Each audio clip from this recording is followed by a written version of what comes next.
Out of business. Little over a year ago Ramarao went out of work when a gramophone company, of which he was the Malgudi agent, went out of existence. He had put into that agency the little money he had inherited, as security. For 5 years his business brought him enough money, just enough, to help him keep his wife and children in good comfort. He built a small bungalow in the extension and was thinking of buying an old baby car for his use. And one day, it was a bolt from the blue, the crash came. A series of circumstances in the world of trade, commerce, banking and politics was responsible for it. The gramophone company, which had its factory somewhere in North India, automatically collapsed when a bank in Lahore crashed, which was itself the result of a Bombay financier's death. The financier was driving downhill when his car flew off sideways and came to rest 300 feet below the road. It was thought that he had committed suicide because the previous night his wife eloped with his cashier. Ramarao suddenly found himself in the streets. At first he could hardly understand the full significance of this collapse. There was a little money in the bank and he had some stock on hand. But the stock moved out slowly, the prices were going down,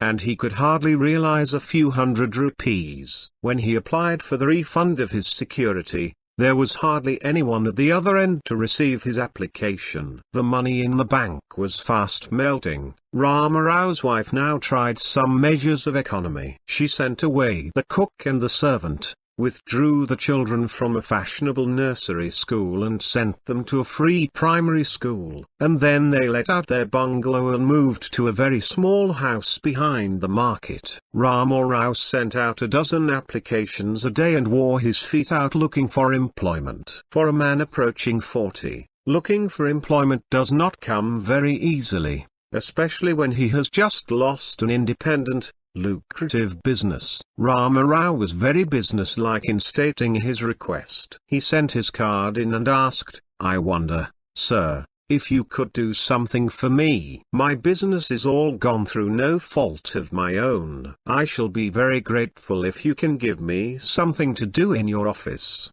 "What a pity, Ramarao. I am awfully sorry. There is nothing at present. If there is an opportunity I will certainly remember you."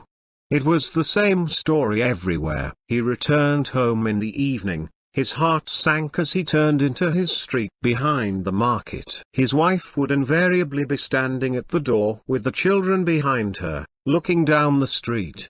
What anxious, eager faces they had. So much of trembling, hesitating hope in their faces. They seemed always to hope that he would come back home with some magic fulfillment. As he remembered the futile way in which he searched for a job, and the finality with which people dismissed him, he wished that his wife and children had less trust in him. His wife looked at his face, understood and turned in without uttering a word. The children took the cue and filed in silently. Ramarao tried to improve matters with a forced heartiness. "Well, well. How are we all today?" To which he received mumbling, feeble responses from his wife and children. It rent his heart to see them in this condition. At the extension how this girl would sparkle with flowers and a bright dress. She had friendly neighbors, a women's club and everything to keep her happy there. But now she hardly had the heart or the need to change in the evenings, for she spent all her time cooped up in their kitchen. And then the children. The house in the extension had a compound and they romped about with a dozen other children. It was possible to have numerous friends in the fashionable nursery school.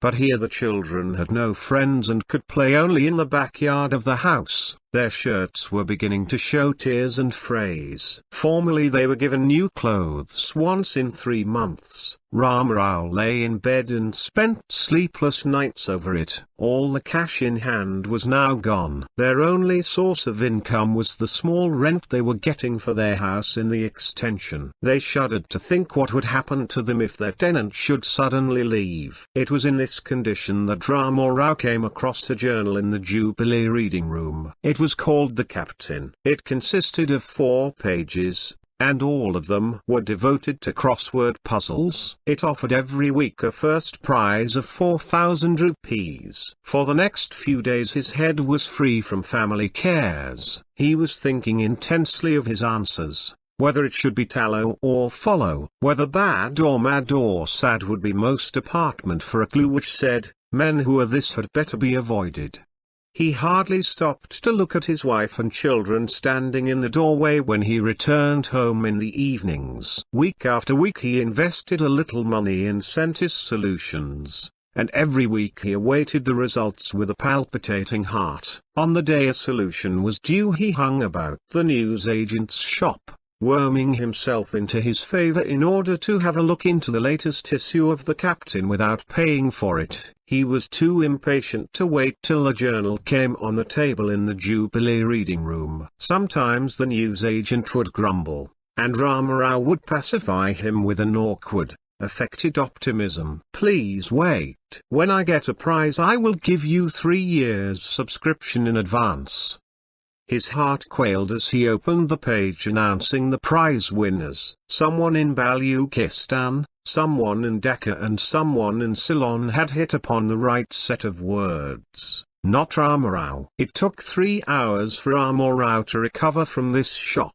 The only way to exist seemed to be to plunge into the next week's puzzle that would keep him buoyed up with hope for a few days more. This violent alternating between hope and despair soon wrecked his nerves and balance. At home he hardly spoke to anyone.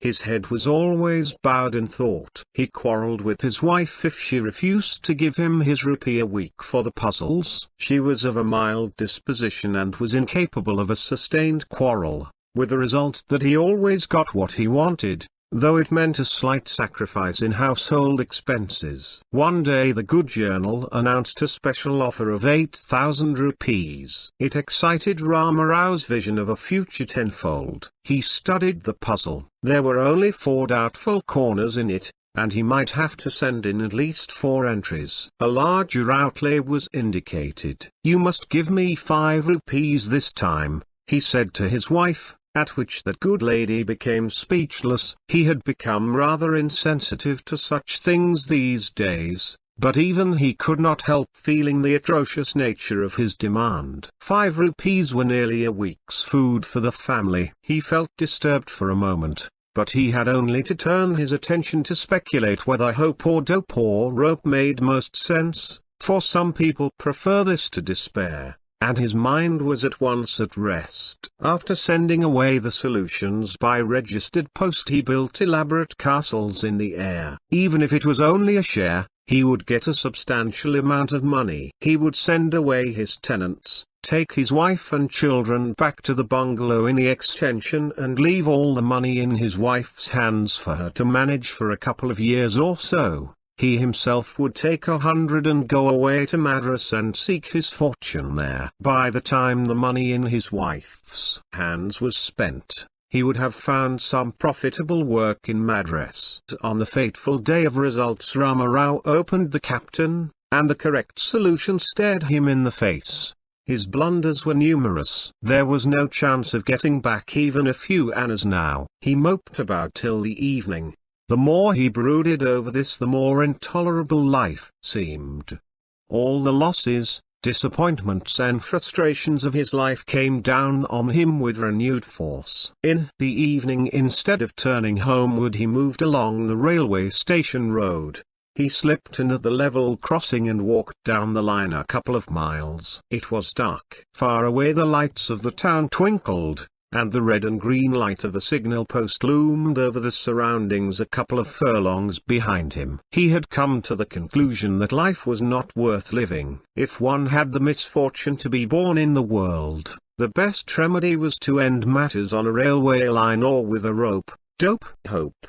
His mind asked involuntarily. He pulled it back. None of that, he said to it, and set it rigidly to contemplate the business of dying. Wife, children, Nothing seemed to matter. The only important thing now was total extinction. He lay across the lines. The iron was still warm. The day had been hot. Rama Rao felt very happy as he reflected that in less than 10 minutes the train from Trichinopoli would be arriving. He lay there, he did not know how long.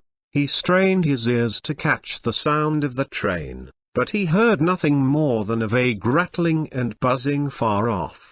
Presently he grew tired of lying down there. He rose and walked back to the station. There was a good crowd on the platform. He asked someone, "What has happened to the train?" "A goods train has derailed 3 stations off, and the way is blocked. They have sent up a relief. All the trains will be at least 3 hours late today."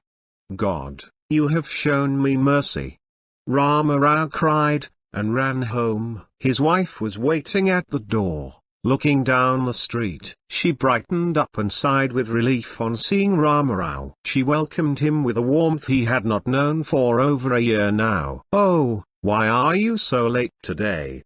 she asked. "I was somehow feeling very restless the whole evening." Even the children were worried. Poor creatures, they have just gone to sleep. When he sat down to eat, she said, "Our tenants in the extension bungalow came in the evening to ask if you would sell the house. They are ready to offer good cash for it immediately." She added quietly, "I think we may sell the house." "Excellent idea," Rama Rao replied jubilantly. "This minute we can get 4,500 for it. Give me the 500 and I will go away to Madras and see if I can do anything useful there. You keep the balance with you and run the house. Let us first move to a better locality." "Are you going to employ your 500 to get more money out of crossword puzzles?" she asked quietly. At this Ram Rao felt depressed for a moment and then swore with great emphasis, "No, never again."